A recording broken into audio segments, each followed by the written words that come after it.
एहतशाम साहब, लेकिन अगेन वही बात आ जाती है कि यहाँ पर बेशक हम फेक न्यूज़ को इसको करने के लिए अगर हम ये जवाज़ भी पेश करिए, ये हुकूमत हो सकता है कि इनकी विल अच्छी हो, इनकी इंटेंट अच्छी हो, इन्होंने इन चीज़ों को इनकाउंटर करने के लिए फायरवॉल नस्ब करना हो, लेकिन इस पे जो एक परसेप्शन पाया जा रहा है मुस्लिम लीग नून के हवाले से, जो इनकी पहले माजी भी रहा है, उसमें ये कहा गया कि पहले भी मीडिया पर पाबंदियाँ इनके दौर में सबसे ज़्यादा लगाई जाती हैं। अगर हम हालिया रिपोर्ट देखें, अभी committee to protect journalist CJP, इसकी रिपोर्ट हमारे सामने है। 2024 मई में, सिर्फ मई के महीने में 4 जर्नलिस्ट आपके जो हैं वो टारगेटेड, उनका कत्ल किया गया। आप प्रोटेक्शन फ्राहम करने में भी नाकाम रहे, कारकर्दगी तो आपकी यहाँ तक महदूद है। वो उन लोगों को प्रोटेक्शन फ्राहम करने में जो हमारी आवाज़, जो आम लोगों की आवाज़ बनते हैं, तो ये आप कारकर्दगी से ज़बानबंदी कराएं ना। ये इस तरह की सिचुएशन में तो लोग यही कहेंगे कि मुखालिफ जो भी आवाज़ें हैं उनको बंद कराने के लिए किया जा रहा है।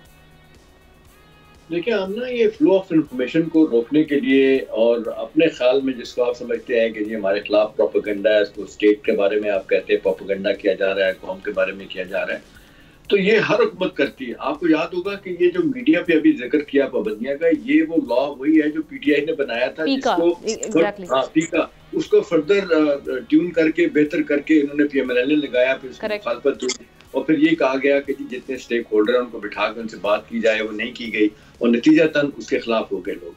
देखिए, हम ना ये बात माननी पड़ेगी कि कहते हैं कि जब से कायनात बनी है, या आज से 20 करोड़ साल पहले बनी है या 100 करोड़ साल पहले बनी है, वो पीरियड एक तरफ रख दें और जो पिछला 20 साल है उनको एक तरफ रख दें।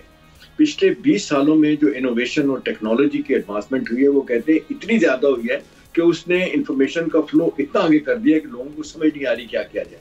मतलब अमेरिका में भी बैठ के ये जो आप अभी हम बात करते हैं ना, पॉलिटिकल डिसेंट की बात करना, ऑनलाइन डिसेंट की बात करना, यहाँ पे भी अदारे सोचते हैं, बैठ के करते हैं कि क्या करना चाहिए, रोकने की कोशिश भी की जाती है।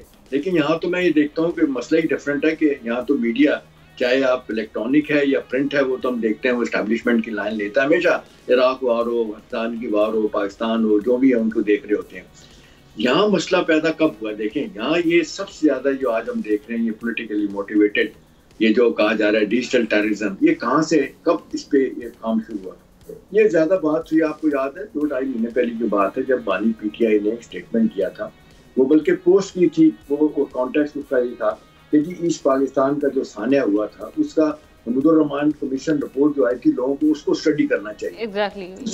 उसके बाद ये बहस ऊपर चली गई और लोगों ने फिर कोट करके बताया कि यही east Pakistan Hamidur Rahman commission report और शेख मुजीबुर रहमान के बारे में बानी PTI जो सख्त जुबान इस्तेमाल करते थे, तनकीद का निशाना बनाते थे, उनको ने ऑन करना शुरू कर दिया। ये करने के बाद हमने देखा कि फिर आपने देखा तीसरी कॉन्फ्रेंस कोर कमांडर परसों हुई है, 265 यहाँ पे भी यही टेररिज्म की बात हुई है और फिर फायरवॉल की जो आप बात कर रही हैं बात शुरू हुई है। अब सवाल इस वक्त ये है कि जी यहाँ जहाँ हम खड़े हैं, इससे आगे जाने का रास्ता क्या है? मुझे थोड़ी सी एक जो नई बात आमना लगी है इस सारे मामले में, वो बानी PTI का वो पोस्ट है, वो स्टेटमेंट है, जिसमें वो कह रहे हैं हमारे कुछ लोग जिनको सोशल मीडिया की अंडरस्टैंडिंग नहीं है, कुछ इंडिविजुअल्स की वजह से मामला खराब हुआ है। देखिए, यहाँ सेंस प्रिवेल कर गई। मुझे ये डेफिनेटली ये बात है लगा कि कहीं ना कहीं कोई गलत काम हुआ है, जिसको फैलाने में फिर इसमें हम देखते हैं दुश्मन मुल्क के लोग हैं, वो भी हिस्सा ले रहे होते हैं। बेशुमार लोग हिंदुस्तान में बैठ के, अमेरिका में बैठ के पाकिस्तान के खिलाफ भी काम कर रहे हैं। तो मेरा ख्याल है ये अगर रियलाइजेशन आती है उनके पार्ट पे कि जी इसका नेगेटिव प्रोपेगेंडा, तो उसके लिए रेगुलेट कर सकते हैं ना सर, रूल्स एंड रेगुलेशन पे काम किया जाए बाकायदा तौर पे। देखिए, इसका ये रेगुलेट करने का तो आमना मतलब ये होता है कि ये मुझे बात माननी पड़ेगी कि हर हुकूमत फिर अपनी मर्जी से देखती है कि उनके खिलाफ क्या चीज आ रही है। तो मुझे नहीं लगता कि मौजूदा हुकूमत जो है ना, अगर फर्ज करें 20 में से 18 या 16 चीजें भी ऐसी हैं जो आप और मैं जिसको समझते हैं उसमें बुराई नहीं है, लेकिन हुकूमत समझती है कि उनको सियासी तौर पर नुकसान है, तो उनको रोकने की कोशिश करेंगे।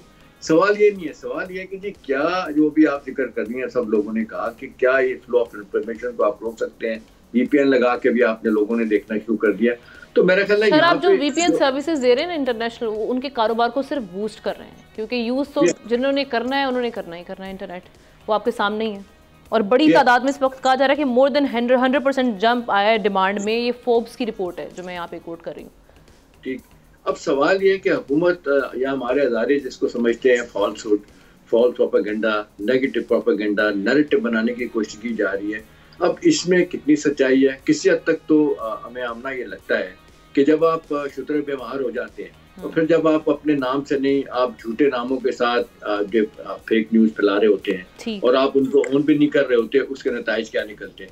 तो मेरा ख्याल है इसका नी-जर्क रिएक्शन भी हो सकता है कि हुकूमत ये समझती है कि इसको रोकने के लिए करने की जरूरत। मेरा अपना ख्याल है कि इसके लिए कंसेंसस बिल्ड करने की जरूरत है। मीडिया को लेके चलें, सोशल अपना क्या कहते हैं